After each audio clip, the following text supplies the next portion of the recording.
Morning friends, शुरुआत करते हैं अपने फोर्थ डे की। रात को हम यहाँ रुके थे, ये पीछे आप देख सकते हैं। और सफ़र हमारा रहने का प्रबंध बहुत अच्छा था। अभी एक पत्रकार महोदय आए हुए हैं, उनसे थोड़ा बात करते हैं। और आज की राइड के लिए सभी लोग तैयार हैं। ये अपनी बाइक रेडी, बिल्कुल बैग वैग अपने पैक हो चुके हैं, सभी तैयार हो गए हैं। अब चलते हैं।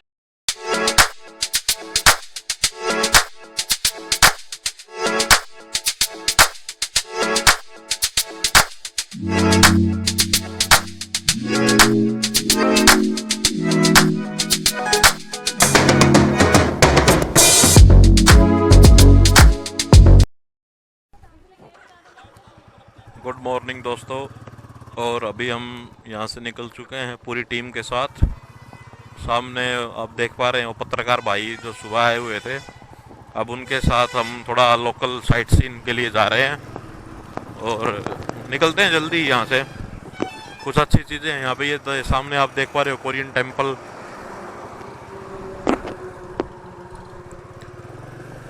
ये बहुत ही रिलीजियस पैलेस लगा मुझे। काफ़ी सारे, ये देखो श्री दिगंबर जैन संबानाथ टेम्पल,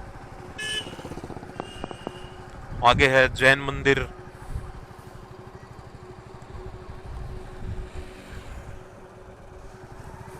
काफ़ी अच्छी जगह है श्रावस्ती।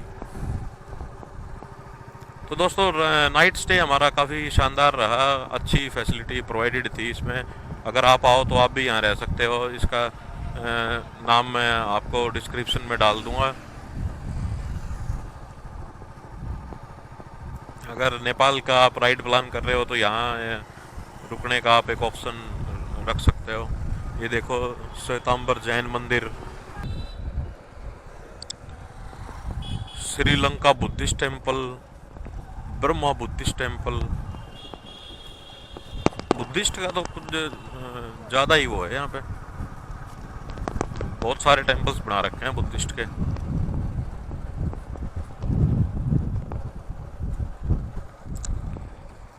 ये क्या लिखा हुआ है? सहेत जेतवना।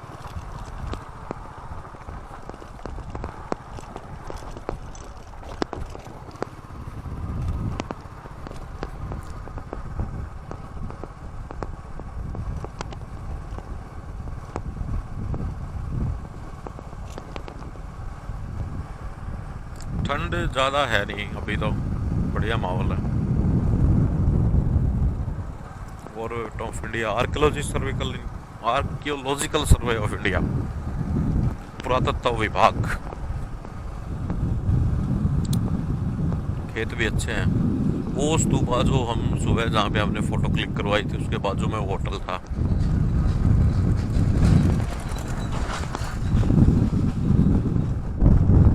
स्तूपा काफी है यहाँ पे। रात में हम आए तब तो देख नहीं पाए। अब थोड़ा लोकल साइट सीन करते हैं।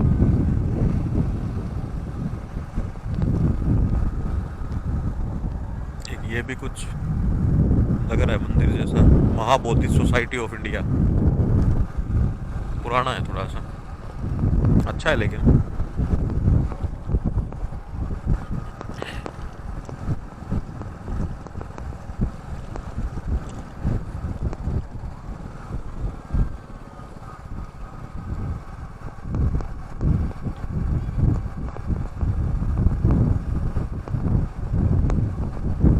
ये कोई छोटी सी मार्केट टाइप है।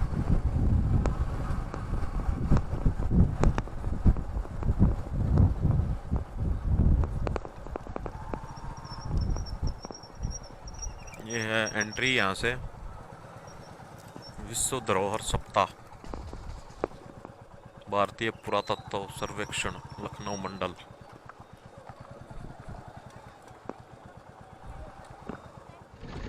तो भाई अभी हम एंटर कर चुके हैं जैतवन। ये एक बोर्ड है, गंधकुटी महास्तूपा टेम्पल एंड मोनेस्ट्री। और ये दिग्विजय भाई हमारे साथ आ चुके हैं कंपनी देने के लिए। वो जो यूट्यूबर है वो आगे भाग गया है। ये भाई इनके बारे में आप पढ़ना स्नैपशॉट लेके। संग्राम चेतवन की विशाल भवन संस्कारम। सर कुछ बताइए इस जगह के बारे में। ये श्रावस्ती की तपोस्थली है। इधर ही आ जाओ ना। भगवान बुद्ध ने यहाँ 25 वर्षावास बिताया था। और ये राजा प्रसेनजीत के पुत्र जीत कुमार का गार्डन है। भगवान बुद्ध जब श्रावस्ती में आए तो भ्रमण के दौरान उनको ये स्थल पसंद आया। भगवान बुद्ध को सेठ शुद्धोधन सुदत्त यहाँ लेकर करके आए थे, तो इस गार्डन को पसंद आया। इसको लेने के लिए भगवान बुद्ध के लिए सेठ सुदत्त ने राजा प्रसेनजीत के पुत्र से अनुरोध किया। अनुरोध के दौरान वो नहीं कर रहे थे, लेकिन फिर भी उन्होंने उनके भांखे से निकल गया कि जितनी ज़मीन पे आप स्वर्ण मुद्राएं बिछा देंगे उतनी ज़मीन आपको दे दी जाएगी। भांखा उन्होंने पकड़ लिया और उसी दौरान रातों रात उन्होंने उस समय 17 एकड़ में 1800 करोड़ स्वर्ण मुद्राएं बिछा करके और भगवान बुद्ध के लिए सेठ सुदत्त ने इस ज़मीन को लिया था। 1 बीघे बचा हुआ था, तो ये राजघराने में बात गई कि आप हम लोग कहाँ जाएंगे, तो 1 बीघा ये संघाराम बुद्ध विहार है, इतनी जगह बची थी, इसको अपने लिए बचा कर रखा था। बाद में इस ज़मीन को भी उन्होंने भगवान बुद्ध के लिए डोनेट कर दिया। और ये जो 1800 करोड़ स्वर्ण मुद्राएं जो बिछाए थे, जब उतनी ज़मीन भगवान बुद्ध के लिए ले लिया था।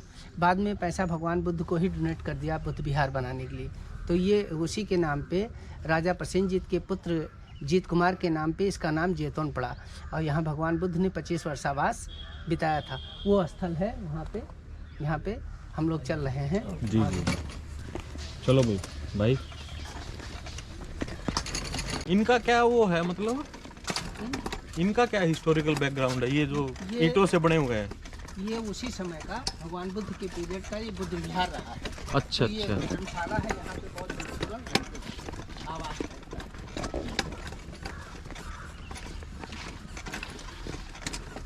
ये सामने जो देख रहे हैं ये लॉर्ड बुद्धा का टीचिंग पैलेस है। अच्छा। भगवान बुद्ध यहाँ बैठ करके अपने अनुयायियों को मतलब उपदेश दिया करते थे। अच्छा। प्रवचन देते थे। और आगे सामने बहुत भिक्षुगण ये सब टहल रहे हैं। ये इधर सामने गंधकुटी के नाम से जाना जाता है। और यहाँ भगवान बुद्ध रहते थे, उनका आवास है। ये 7 मंजिला का था, 5 ईंट का था और नहीं 2 ईंट का था और 5 चंदन की लकड़ी का महल टाइप का बना हुआ था। इसीलिए यहाँ पर 7 दिशा निर्देश दे दिया गया था। 7 खंड देख रहे हैं। हाँ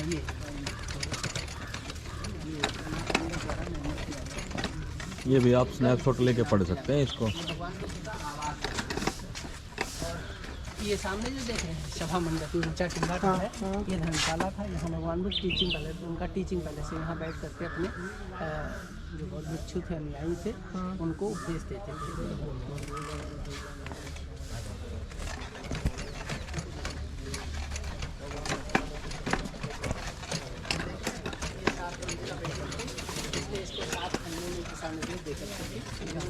अब ये जो पन्नी चिपका है भगवान बुद्ध के पीरियड में चूँकि सोने के सिक्के बिछा करके लिए थे। अच्छा। इसलिए गोल्डन का बहुत महत्व था। इसलिए आज भी जो फॉरेनर आते हैं जो कि पन्नी चिपका करके अपना मनोकामना पूरी करने के लिए मन्नत करते रहते हैं। मतलब ये वो है गोल्डन की पन्नी चिपका के। हाँ। अच्छा, मनोकामना मानते हैं। अच्छा। हाँ। मतलब चूँकि गोल्ड भगवान बुद्ध के पीरियड में सोने के सिक्के बिछा करके 1800 करोड़ स्वर्ण मुद्राएं बिछाए थे, तो सोने का बड़ा महत्व था।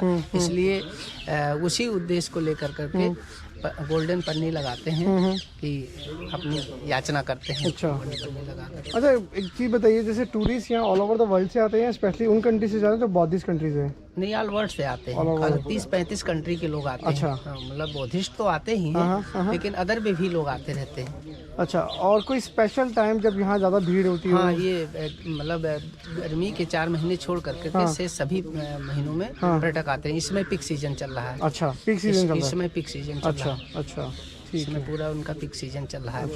मतलब जो भी अनुयायी रहते हैं इसमें खासकर Sri Lanka, Burma, Thailand, Malaysia, Tibet, Vietnam, इन कंट्रियों के विशेषकर लोग आते रहते हैं। नेपाल, बांग्लादेश, बांग्लादेश, मतलब 33 कंट्री 35 के विशेष कर लोग आते हैं। विशेष और आप सुन लीजिए श्रावस्ती में थाईलैंड, बर्मा, कोरिया और श्रीलंका इन देशों के अपने बुद्ध टेम्पल भी बना लिए हैं।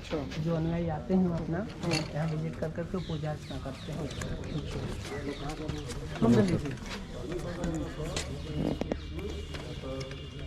तो अगर हमें भी कोई मनोकामना मांगनी पड़े तो फिर कैसा करना पड़ेगा? मदद करिए, मतलब मत्था टेकिए। हाँ जी, तो निकल लेते हैं। तो ये है भाई पीछे 7 सीटर सोफा भगवान बुद्ध का। ये भाई इधर बैठे हैं कुछ लोग, इधर ये बहुत सभा हो रही है, सभा हो रही है। ये बहुत सभा ही है, प्रवचन हो रहे हैं, बहुत दूर दूर से लोग आए सुनने के लिए।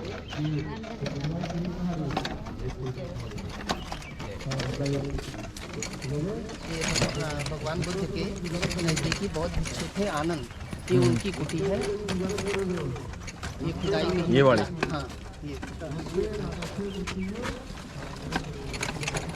यहाँ मतलब जो भी टीले दिख रहे हैं अभी खुदाई में ही निकले हैं यार। ये पहले आपको ये पुरातन संस्थान दिल्ली में ये बच्चे शोध के लिए आया करते थे, और कांसाई यूनिवर्सिटी जापान के बच्चे शोध के लिए आया करते थे। तो ये ट्रेनिंग सेंटर था मतलब शोध के लिए। तो जो भी टीले दिख रहे हैं ऐसे उधर टीला दिख रहा है, खुदाई कुछ न कुछ निकला है। जैसे कुशाण कालीन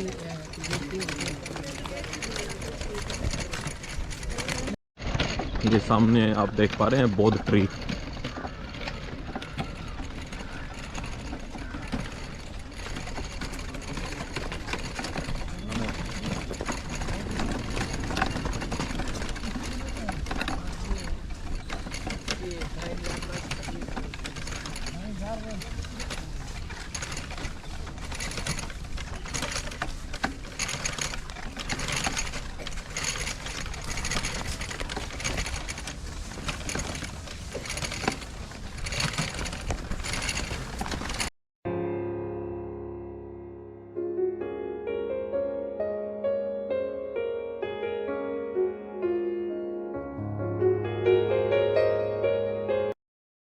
करो, ऐसे ऐसे करो ना, इधर उस तरफ मुँह कर रहे थे। हाँ, बा बा बा बा बा बस। आप भी ऐसे पीछे कर लीजिए साइड से।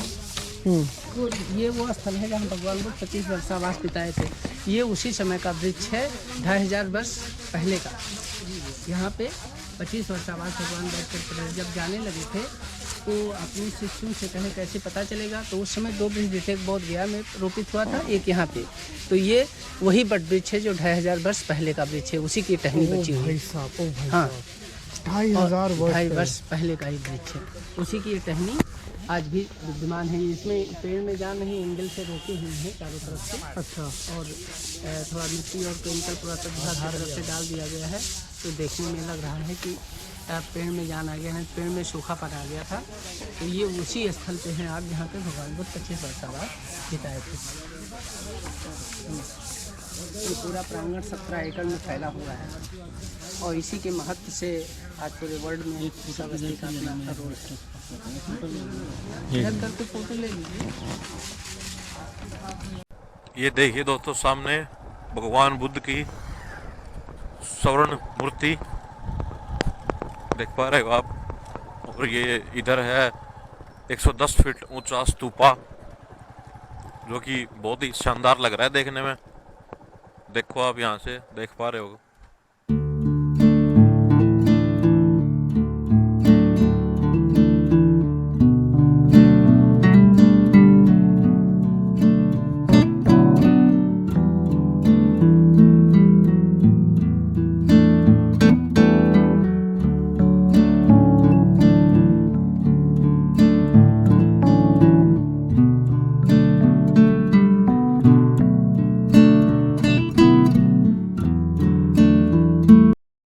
है यहाँ पे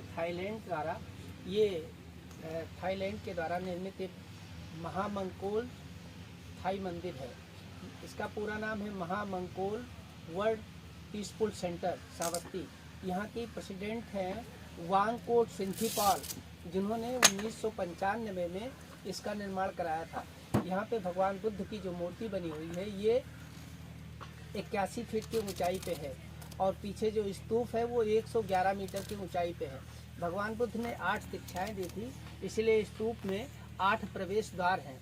यहाँ जो आप वृक्ष देख रहे हैं ये थाईलैंड के पाकड़ हैं। ये 9 बाई प्लेन थाईलैंड से 1995 में लेकर करके माता जी आई थी और इस श्रावस्ती के पर्यावरण संरक्षण हेतु इस पौधे का यहाँ पे पौधे का रोपित किया था, जिसकी वजह से श्रावस्ती का पर्यावरण संरक्षित रहे। और यहाँ पे कंटिन्यू 1995 से 250 महिलाएं सेवारत हैं जो अपनी ट्रस्ट के लिए डिवोटेड हैं। वो पूरा काम सेल्फ अपना करती हैं और सुबह शाम में इनका अपना दिन में एक टाइम इनका जलपान होता है। सुबह 11 से और 1 बजे के बीच में भोजन करती हैं और शाम को भोजन के नाम पे कुछ नहीं लेती, केवल लिक्विड लेती हैं और उपासना ही इनका मुख्य उद्देश्य है। ये महामंगल वांगकोट माता जी का एक मूल उद्देश्य है और श्रावस्ती में शांति बनी रहे, वर्ल्ड पीसफुल सेंटर के नाम से इसका निर्माण किया है। ये भाई पीछे। तो दोस्तों अभी तक हम यहाँ पे 2 चीज़ें देख चुके हैं, जैसा कि मैंने वीडियो में भी दिखाया आपको। एक तो बोध गया टेम्पल था यहाँ पे, और ये इधर आप लेफ्ट साइड में देखोगे स्तूपा है, वो 81 फुट की बुद्ध की मूर्ति है। ये 110 मीटर ऊंचा स्तूपा है और ये जाना जाता है वर्ल्ड मेडिटेशन सेंटर के नाम से। यहाँ पे इन्होंने पाठक जी ने हमें बताया कि कोई थाई लेडीज है जो कि यहाँ की मतलब मेन प्रेसिडेंट कह लो या चेयरपर्सन कह लो, तो उन्होंने इसको एक शांति के रूप में कि भाई श्रावस्ती में शांति रहे, पर्यावरण अच्छा रहे, उस पर्पज पे ये यहाँ पे बनाए हुए हैं। अब हम जा रहे हैं एक स्तूपा और देखने, तो मैं दिखाता हूँ आपको वो भी। ये देखिए दोस्तों, ये है अगुल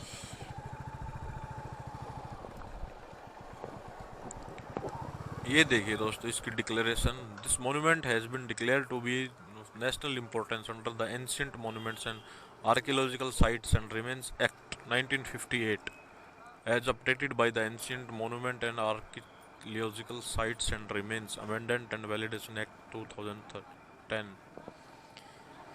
ये है यहाँ पे स्तूपा। क्या नाम पाठक जी इसका? अंगुलीमाल। ये श्रावस्ती का मुख्य नगर है। जिस समय भारत 16 महाजनपदों में बटा हुआ था उस समय श्रावस्ती का ये मूल नगर है और उस समय श्रावस्ती की आबादी 6 लाख थी। जिस समय राजा प्रसेनजीत की पीरियड की बात है उस समय श्रावस्ती की आबादी 6 लाख थी। अब तो डिस्ट्रिक्ट में डिवाइड हो गया, नियर अबाउट 3 लाख की आबादी होती है। उस समय श्रावस्ती महानगर की आबादी 6 लाख थी। हाँ, ये रोड था, ये इधर यहाँ से 1 किलोमीटर के परिधि में राप्ती नदी है जिसको अचरावती के नाम से जानते थे और उसी अचरावती नदी से की तरफ यहाँ गुफा है। वो गुफा का दिशा निर्देश यहाँ बना हुआ है। गुफे से निकलता था और निकल करके गुफे से और यहाँ आके आतंक फैलाता था अपना और मार करके अंगुली काट करके और पहन लेता था। 999 अंगुलियाँ काट करके पहन लिया था और तब तक भगवान बुद्ध आ गए। तो भगवान बुद्ध जब उसकी गुफा की तरफ जा रहे थे तो भगवान बुद्ध से अंगुलीमाल ने कहा ठहर जाओ।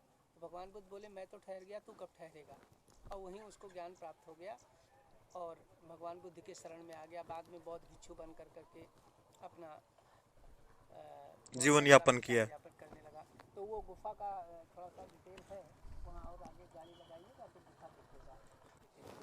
वो आज भी टीला यथावत दिख रहा है जो बांध बना हुआ है और ये पूरा प्रांगण 500 एकड़ में फैला हुआ है। ये पुरातत्व के अधीनस्थ है पूरी ज़मीन। यहाँ पुरातत्व की 3 शाखाएं काम कर रही हैं इसमें, बिल्डिंग, गार्डन और केमिकल। तो ये जो बिल्डिंग खुदाई में जो निकला है तो बिल्डिंग विभाग उसको यथावत मतलब इतिहास को बरकरार रखने के लिए उसको मेंटेन कर देता है। खुदाई के बाद में थोड़ा सा दीवार वगैरह सही करा देते हैं।